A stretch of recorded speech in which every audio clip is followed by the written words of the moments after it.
Oke, pembahasan berikutnya daya urai optik. Ini yang ketiga.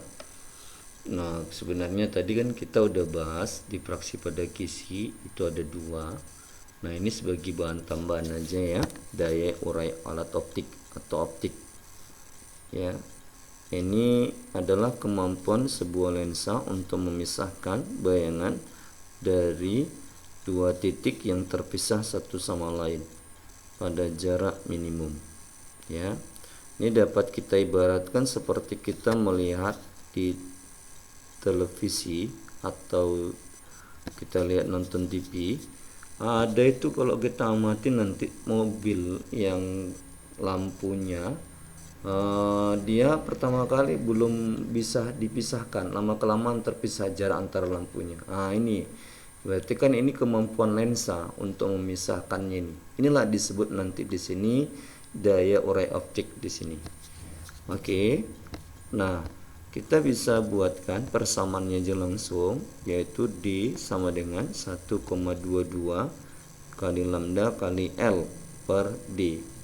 Nah, dengan ketentuan di sini theta bisa kita gunakan. Kalau nanti L-nya kita pindahkan kemari, berarti D per L sama dengan theta. Apa itu sebenarnya theta? Theta itu sudut deviasinya, yaitu sudut pemisahan antara dua cahaya tadi, seperti cahaya lampu yang kita amati, lampu mobil ya. Nah, kita amati dia lama kelamaan bisa kita pisahkan. Nah, sudut pemisahannya inilah namanya sudut deviasi. Lalu D itu adalah daya urainya. Nah, daya urai atau jari-jari lingkaran terangnya bisa kita sebutkan kemampuan daya urainya. Nah, atau boleh juga jarak antara kedua lampu, bisa lah kita buat itu namanya ya, jarak antara kedua lampu. Nah, kemudian di sini D ini adalah diameter bukaan lensa ya. Misalnya kita gunakan kamera atau mata kita sendiri sebagai lensanya, kemampuan untuk menganalisa atau menguraikan cahaya tadi. Lalu L di sini adalah jarak benda ke lensa atau jarak lampu, kedua lampu tadi, lampu mobil ke kita. Nah, ini dia L ya. Nah, sekarang kita lihat contoh soalnya. Jarak antara dua lampu itu dituliskan 1,5 meter dan diameter pupil mata seorang anak itu 2 mm.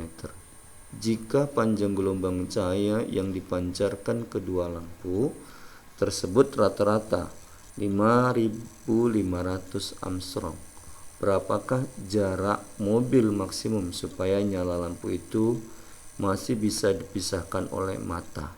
Berarti yang ditanyakan L di sini. Ya. Oke, kita buat dulu keterangan yang diketahui. Pertama R atau D di sini ya. Ini D ini sebenarnya ya. D atau R sama aja. Ya, 1,5 meter. Kemudian D besarnya, diameter bukaan lensa 2 mm atau dibuat ke dalam meter 2 kali 10 pangkat minus 3 meter. Kemudian panjang gelombangnya 5.500 Armstrong atau kalau dibuat ke dalam meter kali 10 min 10, sehingga hasilnya 55 kali 10 min 8. Kemudian di sini tadi yang ditanya adalah L. Oke, kita gunakan persamaannya. Dimana tadi persamaannya itu kan sebenarnya ini dia tadi nak ya. 1,22 kali lambda kali L per D kan. Nah, D nya udah dikasih tahu atau R nya 1,5. Jadi kalau kita gunakan persamaannya, maka didapat hasilnya 1,5 sama dengan 1,22 kali. Nah, ini tadi kan panjang gelombangnya, lambda kali L per diameter bukaan lensa. Lalu 2-nya kita kali kemari, sehingga didapat nanti 2 kali dengan 1,5 itu 3 kali 10 minus 3, lalu 1,22 kali 55 ya, jadi 6,71. Lalu yang ini naik ke atas, berubah tanda jadi positif menjadi 10 pangkat minus 5 karena min 8 ditambah 3 ya, kali dengan L. Lalu kita cari L nya, tentu ini pindah kemari, berarti kalau dia pindah jadi bagi ya, sehingga L nya sama dengan 3 kali 10 minus 3 dibagi 6,71 kali 10 minus 5. Nah, lalu kita bagikan 3 bagi 6,71, hasilnya 0,447 kali 10 pangkat. Ini naik ke atas, berubah tanda jadi positif 5 kurang 3 jadi 10 pangkat 2.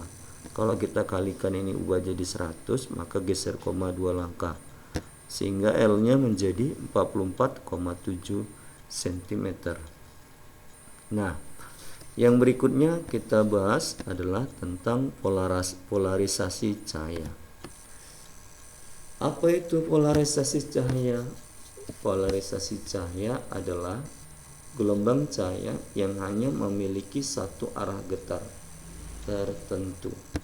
Oke, peristiwa yang dapat menimbulkan polarisasi cahaya apa saja? Nah, yang pertama itu nanti ada pemantulan cahaya. Yang kedua, pembiasan dan sekaligus pemantulan. Yang ketiga, pembiasan ganda atau kembar.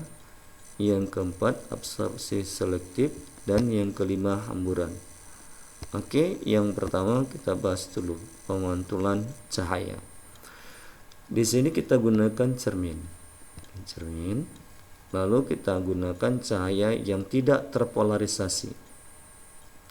Ya, cahaya yang tidak terpolarisasi itu maksudnya cahaya yang belum melewati polaroid atau dinding atau penghalang, itulah kita sebutkan ya.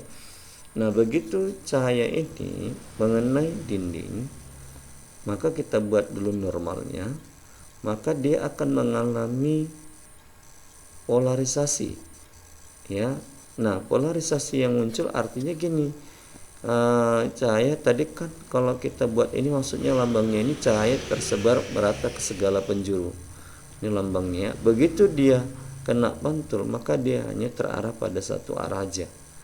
Nah, cahaya yang telah mengalami perubahan ini disebut dengan cahaya terpolarisasi, yaitu secara linier. Lalu yang kedua, bagaimana polarisasi cahaya pada pembiasan dan pemantulan. Ini kita misalkan ada bidang batas antara dua medium yang berbeda. Nah, ini indeks bias yang bagian atasnya N1, bagian bawahnya N2. Lalu ada cahaya yang tidak terpolarisasi masuk ke bidang batas ini dengan sudut yang dibentuk nanti namanya adalah sudut polarisasi, sudut datang ya.